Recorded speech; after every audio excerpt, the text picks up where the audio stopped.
Fiscal stability is crucial to the future of any community, and part of what makes the financial situation stable for a municipality is having a solid and diversified base of businesses that generate revenue for the town and provides goods, services, and jobs for residents.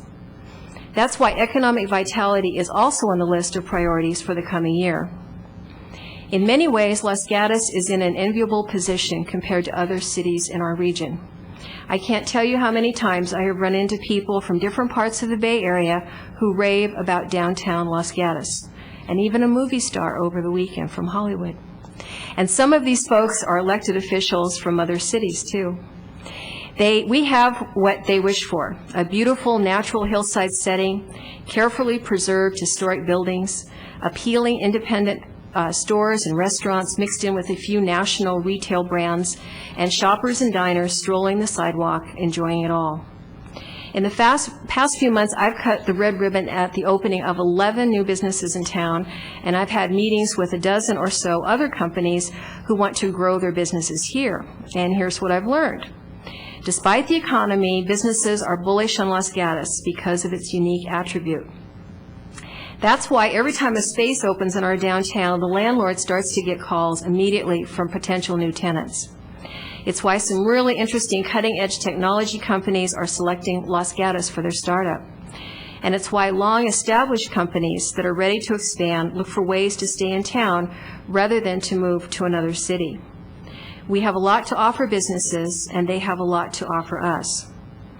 I want to add to the efforts underway by the Chamber of Commerce and our Economic Vitality Program to cultivate this relationship by hosting a mayor's breakfast with emerging companies so that we can learn more about how we can work together to be mutually beneficial and mutually successful.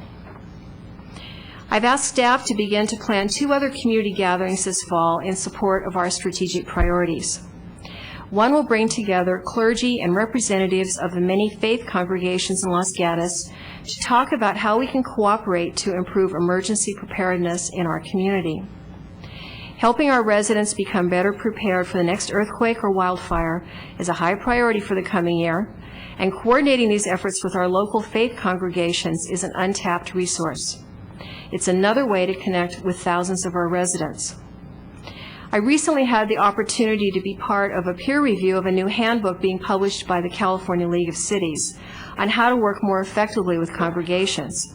It contains many best practices that we can emulate, and the best way to begin is by starting the conversation. The other special gathering I hope to chair soon is a follow-up to the annual Council Commission retreat held this spring. Citizen involvement is a core value of Los Gatos, and we are fortunate to have so many people willing to step forward and volunteer.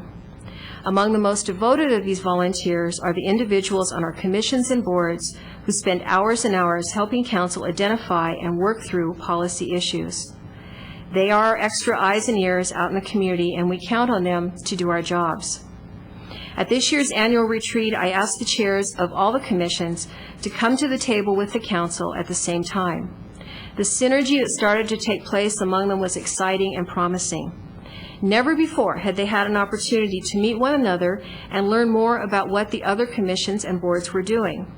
And they wanted more time to talk and share ideas and resources. The commission confluence this fall will be that opportunity, and I hope it becomes an annual tradition. In 2009, I was appointed to the National League of Cities Small Cities Council. There are about 100 of us on this council, but we represent issues and concerns of 19,000 communities throughout the U.S. with populations of less than 50,000. Through this post, I have been reminded time and time again that Los Gatos is a standout. We are an incredibly fortunate and special community, and our achievements must be attributed almost entirely to the people who live here, who care about our town, and who get involved. As council members, we get to meet residents who are passionate about all types of activities and issues. Whether it's attending opening day at Little League, an art reception, a service club meeting, a chamber event, or the birthday party of a resident who's turning 100, we find that all of our residents have one thing in common. They love Los Gatos, they treasure being able to live here, and they want the best for our future. One of my most prized possessions is a 1930s brochure about Las Gatos, describing it to people who might want to move here. It describes Las Gatos as, quote, a city of homes, culture, beauty, charming surroundings, and desirable environment. And it promises those who choose Las Gatos a, quote, luxury of living here that is not measured by your means. The state of the town of Las Gatos has not changed much since those words were written. And as the shorthand Twitter version of the state of the town said, Las Gatos is great and about to get even better. I thank you for the privilege of serving as your mayor this year, and thank you for sharing the values and supporting the strategic priorities that make Las Gatos the incredible community that it is. Thank you.